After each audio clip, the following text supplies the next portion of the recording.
Hey everybody, it's Tony with Big T Bariatric, and I'm here with another reaction video. It is still Tuesday, February 7th. The video I posted this morning, even though I made much smaller clips and I did a lot more reaction to it, it still got blocked, and then it's under dispute right now, but I don't think it's going to be settled. I'm just having a problem with TLC. I think they don't like me very much, and they've been targeting my videos. Even after it passes the normal copyright scan that YouTube does, they still go back and manually review it and end up saying that it's copyright, even though the clips are only 10 seconds long and I do plenty of commentary and stuff like that. They're targeting my channel. I don't know why, other than I've said some bad things about them. That might be it. I don't know. But I decided that I'm going to try this a different way to see if this works. This is from plottwist. Plottwist and a bunch of other channels on YouTube do have clips of my 600-pound life, and they talk about different subjects. They put compilations together, just like Plottwist does, and so I thought that I would react to the worst parents on my 600-pound life and see if this gets through and if I'm able to react to this without any problems. So yeah, I'm gonna upload this because my video this morning is most likely going to be blocked. So hope you enjoyed this. Let me know down in the comments below. If you haven't done so, please subscribe. Let's get this thing to 3,000 subscribers. And leave a comment, leave a like. I appreciate it. All right, let's get started. I am very aware of the damage I am doing to my son through overeating. These last 6 years have probably been pretty miserable for him.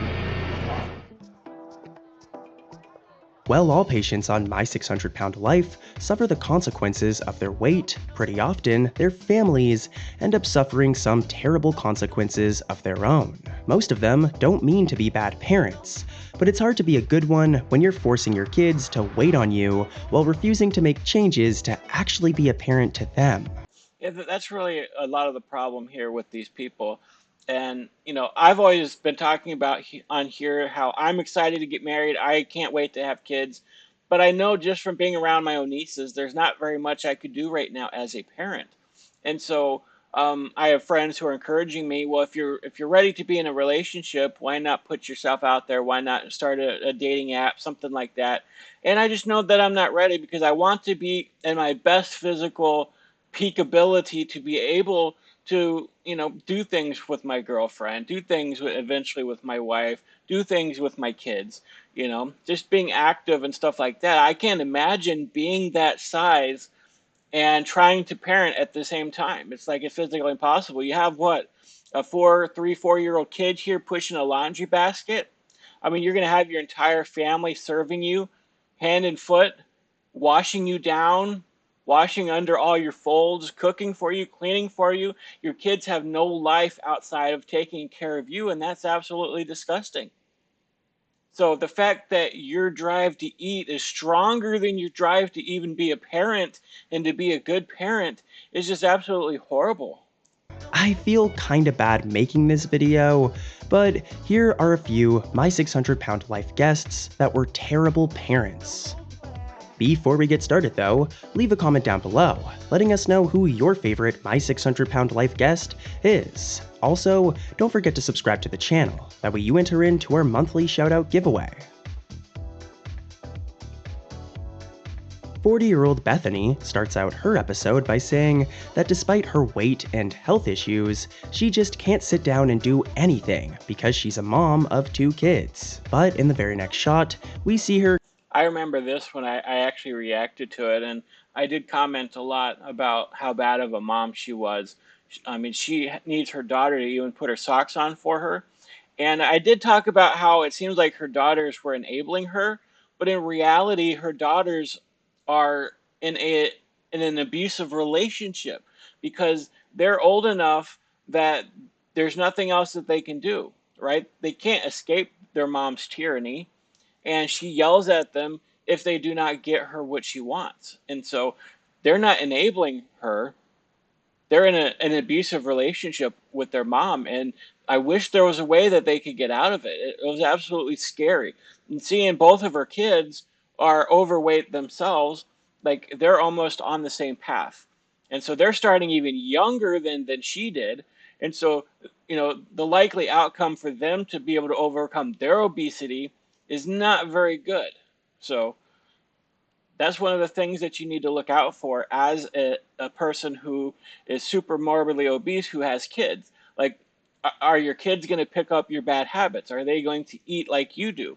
Are they going to develop their own food addiction because they don't have a normal relationship with their parent? And so if they sort of pick up that same addiction to food because they need a relationship with somebody, it's very scary. Her kind of sitting down and doing nothing, getting her 10-year-old daughter Zoe to help dress her. She also relies on her 18-year-old Isabella to be essentially the mother in the family around the clock. Isabella cooks, cleans. I mean, she's 18 in this clip, and I thought she was younger than that. But yeah, I mean, just think of how long that she's had to live as a teenager, not being able to live her own life, but she's had to take care of her younger sister and be a mom to her own mom and take care of everything, go shopping, um, buying food, cooking the food, doing things with her sister that a mom should be doing. I mean, it's absolutely disgusting, the kind of life that she's being forced to live. And she's got no other options. She's 18 now, but what is she going to do? Where's she going to go? Cleans, shops, and takes care of Zoe, and despite doing basically everything, she says that she'll do anything for her mom because she loves her. Bethany admits herself that she doesn't feel like a contributing member of the family, and unfortunately, she doesn't do much to change her issues by the end of the episode. I do all the cooking, I do all the cleaning, and I make sure Zoe's fed and bathed.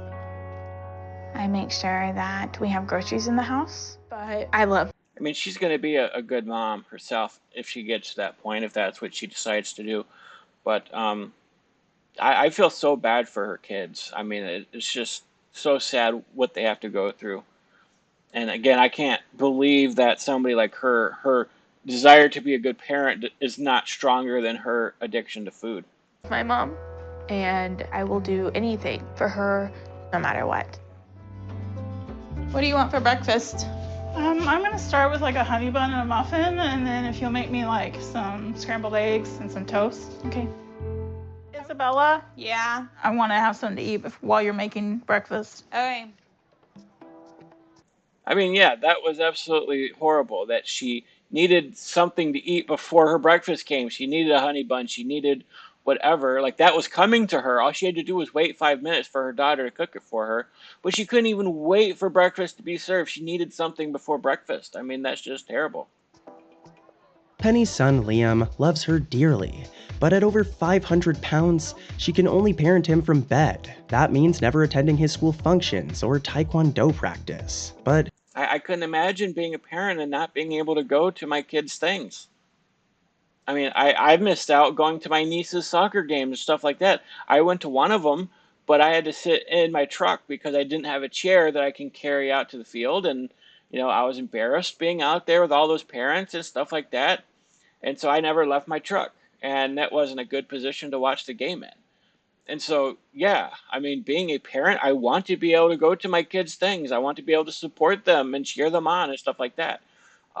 And if that's not enough of a wake-up call for you, I don't know what's going to be.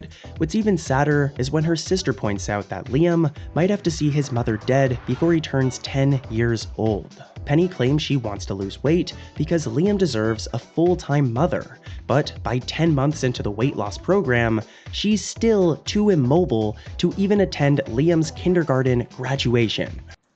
Man, to not even be able to go to your kid's graduation. But that's an awful point to even consider. Like, are you even going to be alive by the time your kid turns 10 years old? Like that's a scary question.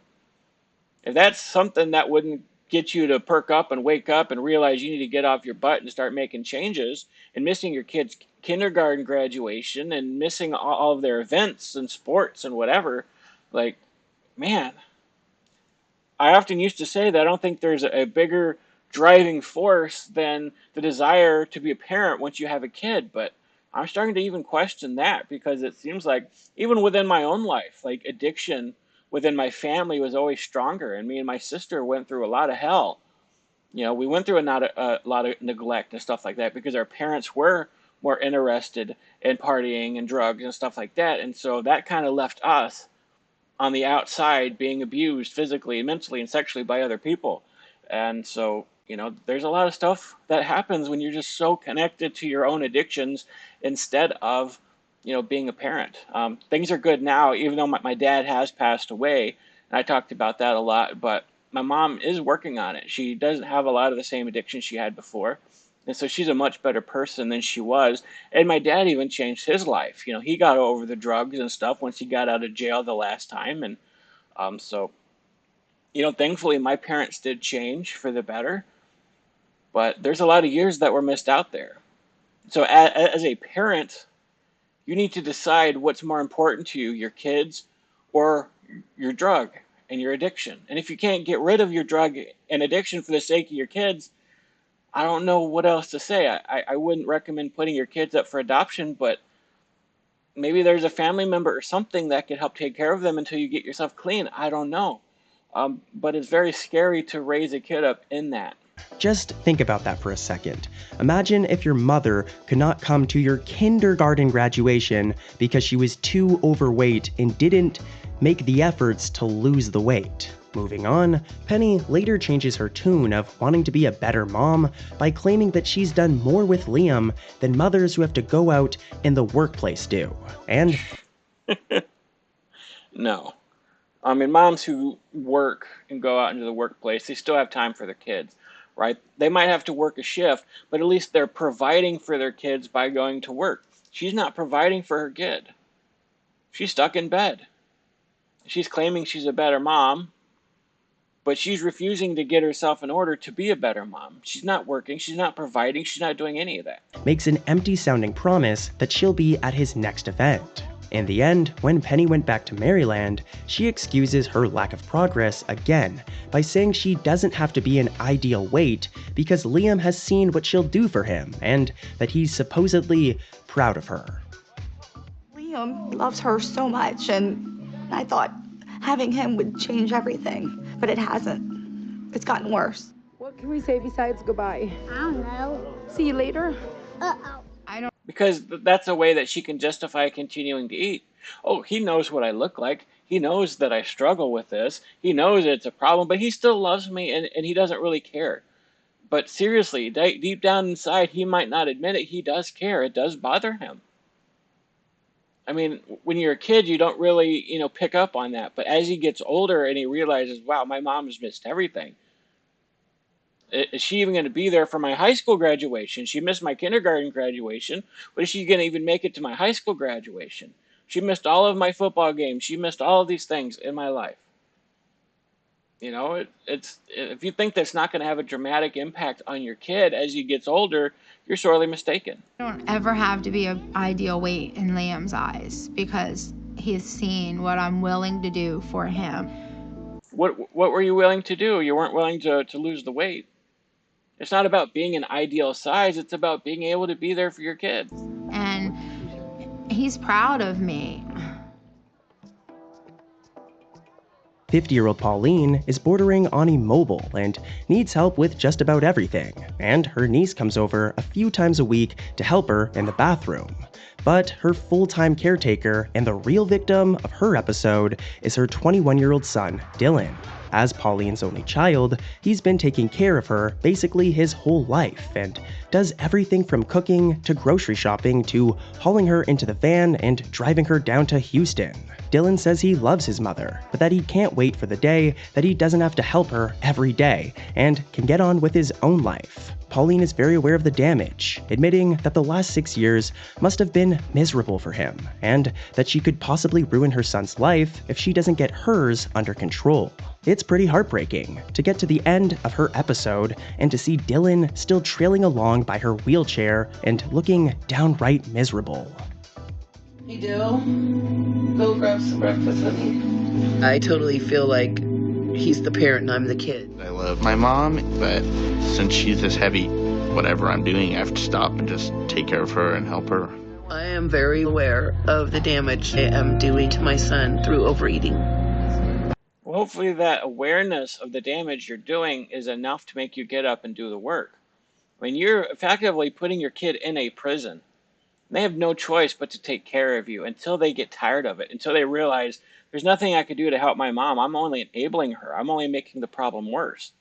You might get to a point where your kid ends up leaving you to go live his own life. But it doesn't look like that's going to happen with him. It looks like he's trapped there under your weight. Honestly, I'm not making fun of her or him, but he's trapped under your weight. And you're not letting him leave and live his own life. And so he's going to have to be there until you die or you decide to change, to take care of you and to clean you and to shop for you and do all the things that you should be doing.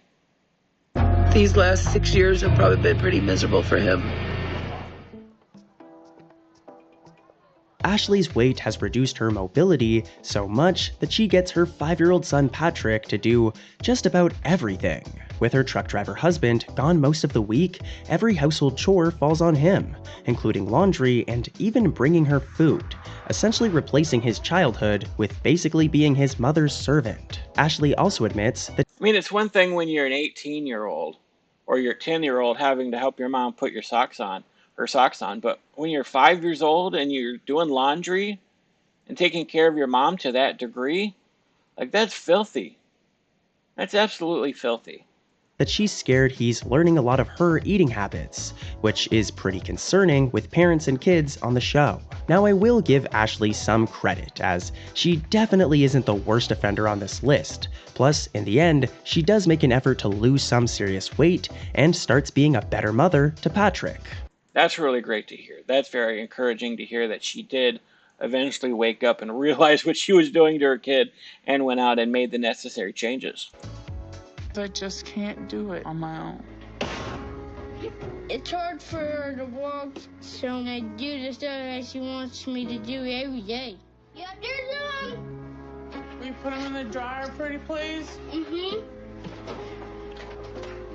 Our food is mostly what Pat can microwave or carry in here for me to prepare. That kid has a big heart.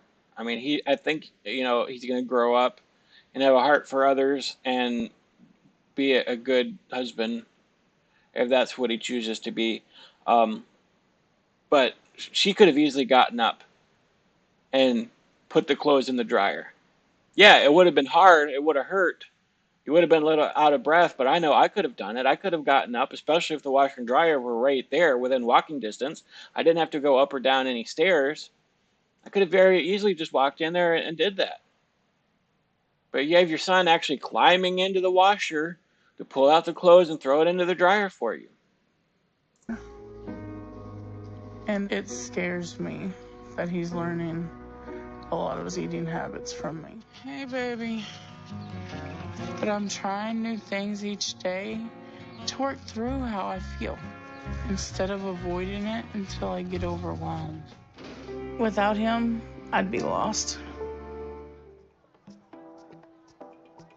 James K has been bedbound for 3 years and depends on his enabling girlfriend Elisa and his daughter Bailey to help him with everything. He's developed cellulitis on both legs, which causes a lot of...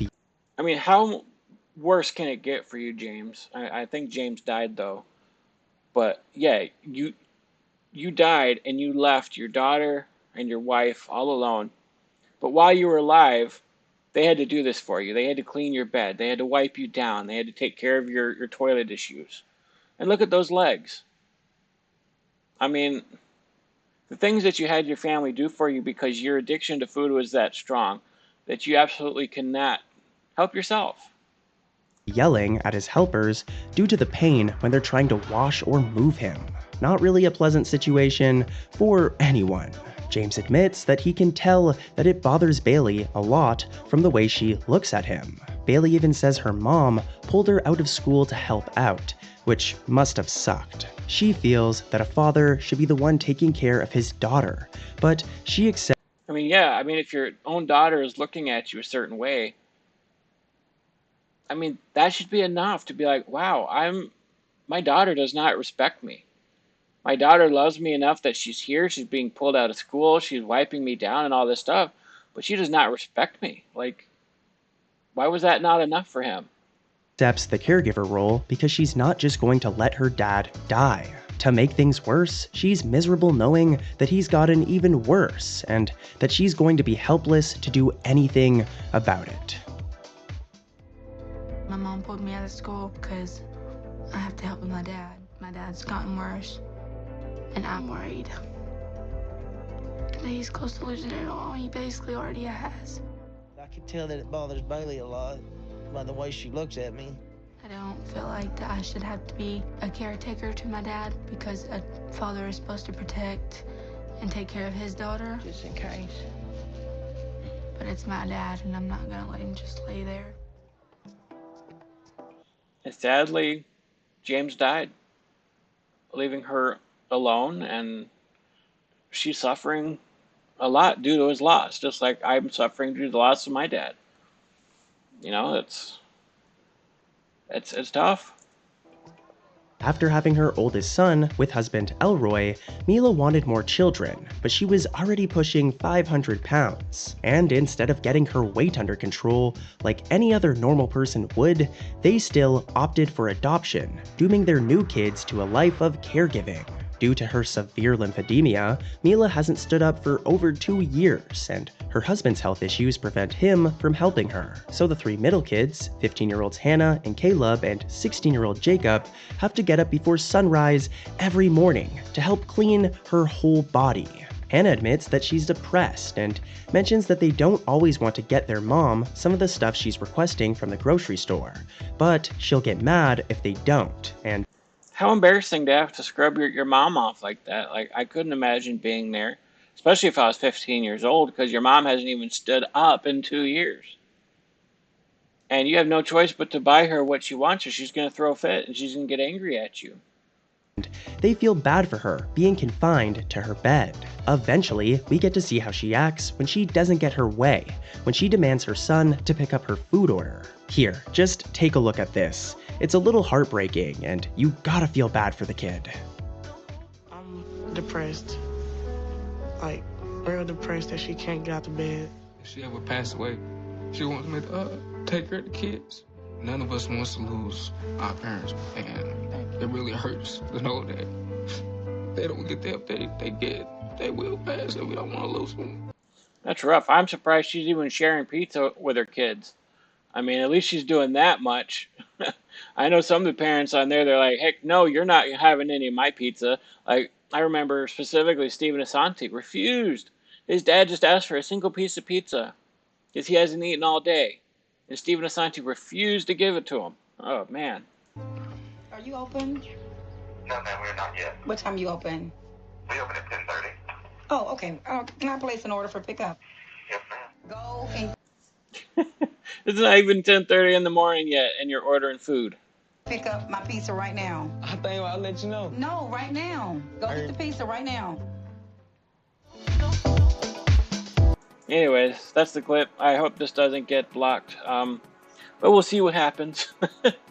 If they just continue blocking my stuff, I don't know. I might just have to move on from TLC shows, as much as I know you guys love it, or finding a different way of doing it to where it doesn't get blocked. I don't know. I'm still working it out. I'm trying my best, so I appreciate you guys. Anyways, thanks for watching. Leave a like, leave a comment, subscribe to my channel. I greatly appreciate it. Some of you said that the Discord invite link was not working anymore, so I updated it. It goes away every 7 days, and you have to renew it. So if you ever try to join the Discord and it doesn't work, just let me know, and I'll put a new link up there. There's also a link to my PayPal if you guys would like to help financially support the channel. Many of you guys have asked for that. There's also a link to my email, which is bigtbariatric@gmail.com. Send me a video request that you want me to react to. I greatly appreciate it. Some of you leave them here in the comments, and while I do appreciate that, I don't often get back to them.